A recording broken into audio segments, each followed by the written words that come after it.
আসসালামু আলাইকুম, আদাব সবাইকে। আশা করি আপনারা সবাই ভালো আছেন আর আপনাদের দোয়ায় আশীর্বাদে আমিও ভালো আছি। আজকে আপনারা একটা ভিডিও নিয়ে এসেছি, ব্যতিক্রমী ভিডিও। আজকে ভিডিও দেখার পরে আপনাদের এত ভালো লাগবে যে ভারতবর্ষে এইরকম যে একটা নজির সৃষ্টি করছে সুরাইবাড়ি, পূর্ব সুরাইবাড়ি ওয়াজ কমিটি মসজিদের একটা ওয়াজে এই ওয়াজ কমিটি। আপনারা পয়লা পুরা ডিসক্রিপশনটা দেখবা, পুরা ভিডিও দেখার চেষ্টা করবা। কারণ কেন এই ওয়াজের প্যান্ডেল হজরত মৌলানা ফখরুল ইসলাম সাহেব বুয়াত আসলা এবং আমাদের কুর্তি কদমতলা বিধানসভার এমএলএ বিধায়ক যিনি মোহাম্মদ ইসলামউদ্দিন সাহেব, উনিও বুয়াত আসলা।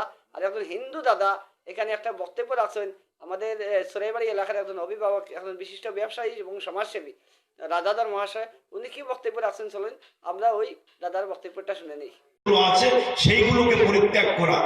প্রত্যেকটি ধর্মের কিন্তু একটি রাস্তা।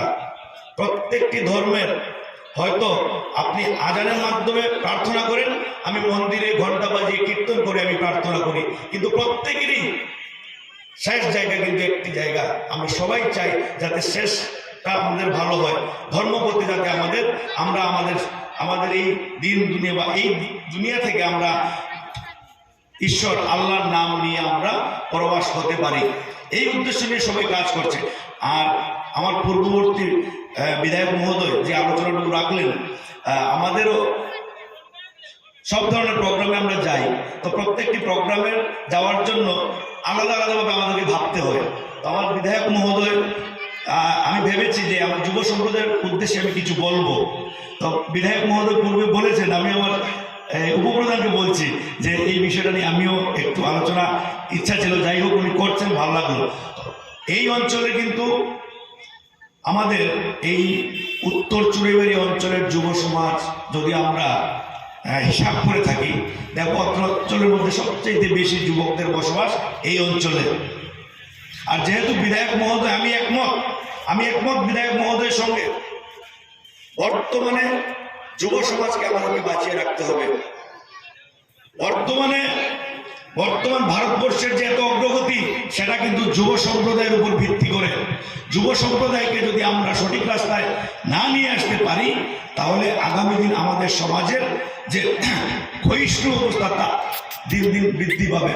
তো আমি বিধায়ক মহোদয়ের সাথে একমত, আমাদের যুব সম্প্রদায়কে আমরা সঠিক রাস্তায় যাতে আমরা রাস্তার পথ দেখাতে পারি এবং তাদেরকে আগামী দিন তাদের উজ্জ্বল ভবিষ্যৎ নির্মাণ করতে পারি, তবেই আমাদের মতো যারা জনপ্রতিনিধি যারা আছি, তবেই আমাদের কাজের সার্থকতা আসবে। এছাড়াও আমাদের অতিথিরা যে বক্তব্যগুলো আপনাদের সামনে তুলে ধরবেন, আমি যুব সম্প্রদায়ের উদ্দেশ্যে বলছি, আপনারা মন দিয়ে শুনবেন। ওনারা কি বলছেন বা কি বোঝাতে চাইছেন। অধিকাংশ বক্তারাই বলে থাকেন যে আমাদের দায়বদ্ধতা কি। প্রথমে হচ্ছে আমার পরিবারের প্রতি দায়বদ্ধতা, তারপরে আমার এলাকার প্রতি দায়বদ্ধতা, তারপরে আমার সমাজের প্রতি দায়বদ্ধতা। সেটা বিভিন্ন প্রকারে হতে পারে। যুব সমাজ যদি নেশায় জর্জরিত হয়ে ধ্বংস হয়ে যায়, তাহলে সেই দায়বদ্ধতা কে কাঁধে নেবে? কেউ পারবে না। যুব সমাজকে এগিয়ে আসতে হবে। তো যুব সমাজকে এগিয়ে আসতে হলে নেশামুক্ত থাকতে হবে। আর আরেকটা বিষয়, আইনের পথে চলছে, আইন তার এখতিয়ারের মতো চলছে। দিন রাত যারা এই নেশা কাজের সঙ্গে যুক্ত, তারা দিন রাত কিভাবে প্রশাসনকে ফাঁকি দিয়ে এই ব্যবসা করা যায়, ওনাদের প্রচেষ্টা চালিয়ে যাচ্ছেন। তো আমরা যদি সতর্ক হয়ে যাই, তাহলে প্রশাসনেরও কিছুটা সুবিধা হবে এবং আমরা একটি নেশামুক্ত সমাজ গড়তে পারবো। তো আমাদের প্রত্যেকেরও দায়িত্ব আমরা যাতে আগামী দিনে একটা নেশামুক্ত সমাজ গড়তে পারি, তো এতে আমাদেরকে এগিয়ে আসতে হবে। এছাড়াও দেখুন, যুব সম্প্রদায় যদি ওনাদের যদি নেশার প্রতি ঝোঁক বাড়ে, প্রথমত হচ্ছে সমাজটা ধ্বংস হবে।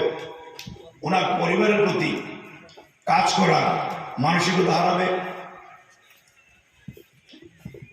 মা বাবার প্রতি যে ওনার দায়িত্ব, সেই দায়িত্ব থেকে উনি দূরে সরে যাবেন। এলাকার বয়োজ্যেষ্ঠ মুরব্বিয়ান যারা আছেন, তাদেরকে যে সম্মান প্রদর্শন করার প্রয়োজন, সেটা থেকে তারা দূরে সরে যাবে। এইভাবে যদি দিন দিন ধরে সরতে থাকে তাহলে আমাদের আগামী ভবিষ্যৎ খুব একটা ভালো হবে না। তাই আমি প্রত্যেক যুব সংসদের কাছে আমি বিধায়ক মহোদয়ের সাথে একমত পোষণ করে আমি প্রত্যেকের কাছে অনুরোধ করছি, নেশা থেকে দূরে থাকবেন এবং আপনার জানা মতো যদি কেউ এই নেশার সাথে জড়িত বা ব্যবসার সাথে হোক বা সেবন করার সাথে জড়িত থাকে তাহলে তাকে বাধার সৃষ্টি করবেন, তাকে বাধা দেবেন যাতে সে এই কাজ করতে না পারে। এবং সর্বশেষে আমি বলছি, মা বাবার প্রতি আপনারা দৃষ্টি রাখবেন, কারণ এই মা বাবার কারণে আজকে আমরা পৃথিবীতে এসেছি। মা বাবাকে কখনো দুঃখ দেবেন না, এই মা বাবার জন্যই কিন্তু আজকে আমরা এত বড় হয়েছি। মা বাবা যদি শত দুঃখ কষ্ট বাধা বিপত্তি পেরিয়ে আমাদেরকে লালন পালন না করতেন হয়তো আমরা আজকে প্রতিষ্ঠিত ব্যবসায়ী হতে পারতাম না, হয়তো আমি সরকারি চাকরি করছি, আমি চাকরি করতে পারতাম না। তো মা বাবার প্রতি আপনাদের যে দায়বদ্ধতা সেখান থেকে এক চুলও নড়বেন না, সেই কাজটুকু আগে করবেন, তারপর নিজের পরিবারের প্রতি যতটুকু দায়বদ্ধতা আছে সব কাজগুলো করবেন, সমাজের প্রতি দায়বদ্ধতা এটাও ভুলবেন না। প্রত্যেকের মানুষের আপদ বিপদে সবার আগে যাতে আপনি পৌঁছে যেতে পারেন সেই দিকে দৃষ্টি রেখে আমাদের যুব সমাজকে আগামী দিন কাজ করতে হবে। আর বিধায়ক মহোদয় এই অঞ্চলের ওনার তহবিলের মাধ্যমে যে উন্নয়নের কথা উনি বলেছেন আমি সহমত, একমত। আমি ওনাদের এবার বৃদ্ধি হয়েছে কিছুটা ফান্ড, তো বিধায়ক মহোদয়ের ফান্ড থেকে আমাদের এই অঞ্চলে আমরাও চেষ্টা করছি। আমাদের এই রাস্তা খুব খারাপ রাস্তা ছিল, তো আমাদের প্রচেষ্টা ছিল যে মসজিদ পর্যন্ত সেই রাস্তাটাকে একটু ভালো করে বানিয়ে দেব। তো কিছুদিন পূর্বে আপনারাও দেখেছেন, তো আমরা বানিয়ে দিয়েছি। সামনে একটা মোকাম আছে, সেই মোকামেও আমরা একটা ছোট্ট কমিউনিটি শেডের মতো আমরা করে দিয়েছি। এছাড়াও এই অঞ্চলের মানুষের সুবিধায় আমরা যতটুকু আমরা পারছি আমরা করার চেষ্টা করছি, আগামী দিনে করবো। সেই জায়গায় আমাদের বিধায়ক মহোদয় যদি এইভাবে আমাদের সহযোগিতার হাত বাড়িয়ে দেন, আমাদের কাজ করতে আরো মনের মধ্যে একটা খুশি থাকবে এবং আমরা আগামী দিনে ওনার সহযোগিতা, আমাদের কোনো সহযোগিতার প্রয়োজন হলে আমরাও ওনাকে সহযোগিতা করবো। এইভাবে এলাকার উন্নয়ন যাতে স্তব্ধ না হয় আমাদের সবাই মিলে কাজ করতে হবে। তো আমি আর আমার বক্তব্য দীর্ঘায়িত না করে প্রধান অতিথি সাহেব বসে আছেন, তো ওনার আলোচনা বক্তব্য আপনারা শুনবেন। তো আমি এই কথাগুলো বলে সবাইকে আবারও শ্রদ্ধা অভিনন্দন জানিয়ে আমার আলোচনা শেষ করছি। জয় হিন্দ, সবাইকে নমস্কার, সালাম। তো আপনারা ভিডিওটা দেখলা, আশা করি ভিডিওটা দেখার পরে খুব ভালো লাগবে, কারণ এই যে একটা ডাক, এটাই আমাদের ভারতবর্ষ, এইটাই আমাদের গণতন্ত্র দেশ। হ্যাঁ, এই যে দাদা একটা বক্তব্য আছে, একটা ওয়াজের প্যান্ডেলে গিয়া এখানেও এমন একটা জিনিস আমি উপলব্ধি করতাম পারি, আর যে হিন্দু মুসলমানের যে বিভিন্ন সময় বিভিন্ন ভিডিও আমরা দেখতে পাই সোশ্যাল মিডিয়ার মাধ্যমে, কিন্তু সুরাইবাড়ি এটা নজর সৃষ্টি করেছে। হিন্দু মুসলিম আমরা সবাই মিলে একসাথে আমরা থাকতে চাই, এটাই আমাদের ভারতবর্ষ, এটাই আমাদের